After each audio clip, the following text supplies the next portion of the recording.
Of Islam degradation of women, کہ عورت کا درجہ گرانا یہ اسلام کا بدترین پہلو ہے؟ انتہائی بدقسمتی کی بات ہے کہ جن لوگوں نے اسلام کو پڑھا نہیں، اسلام کو سمجھا نہیں، یا تو ناسمجھی سے یہ بات کہہ رہے ہیں یا بددیانتی سے یہ بات کہہ رہے ہیں۔ کہی گئی کہ اسلام نے عورتوں کا درجہ گرا دیا ہے،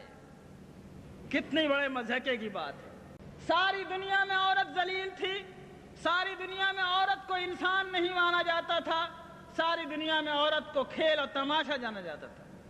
اور آج کا یورپ بھی عورت کو اپنی لذت نفس کی تکمیل کے لیے عورت کی آزادی کے جھوٹے نعرے کے ساتھ اس کو سڑک پر ننگا نچوا کر خوش ہے۔ عورت بہت خوش ہے کہ مجھے آزادی ملی،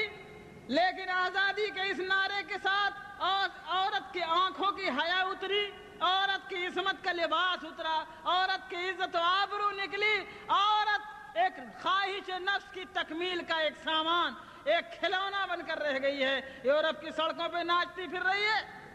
اسلام نے کہا تھا کہ کما کر کھلانا مردوں کی ذمہ داری ہے، تم نے آج ان کو سڑکوں پر ٹریفک پولیس بنا کے کھڑا کر دیا، تم نے آج ان کو فیکٹریز میں جھلسا دینے والی آگ کے بیچ کھڑا کر دیا، اللہ کے اس نازک مخلوق کو تم نے کمانے کا پورا بوجھ عورتوں پہ ڈال دیا، تم نے کہا کہ عورت کو ہم نے آزادی دی ہے۔ یہ آزادی ہے دوستو؟ عورت کی شرم و حیا چھین کر، عورت کی عزت و آبرو برباد کر کے، عورت کا قیمتی موتی توڑ کر تم نے عورت کو بے عزت کر کے سڑکوں پہ گھما دیا اور کہا کہ ہم نے عورت کو آزادی دی ہے۔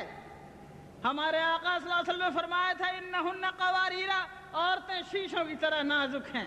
آپ نے فرمایا تھا، قرآن نے کہا عاشروہن بالمعروف، تم نے عورت کو صرف بیوی جانا، تم فرائڈ کے امتی ہونا، تم نے عورت کے ہر رشتے کو جنسی رشتہ سمجھا، مگر اللہ تعالیٰ نے فرمایا، ہمارے رسول نے فرمایا، عورت ماں بھی ہے جس کے پیروں تلے جنت ہے۔ عورت ماں ہے جس کے پیروں تلے جنت ہے، اور عورت بہن ہے، اور عورت بیوی ہے۔ عورت کی عزت دسیوں طرح قائم کی گئی، اس کے وراثت میں حصہ دار بنایا گیا، اعمال میں اس کو آزادی دی گئی، اس کو پراپرٹی رائٹ دیا گیا، اس کو جملہ انسانی حقوق دیے گئے۔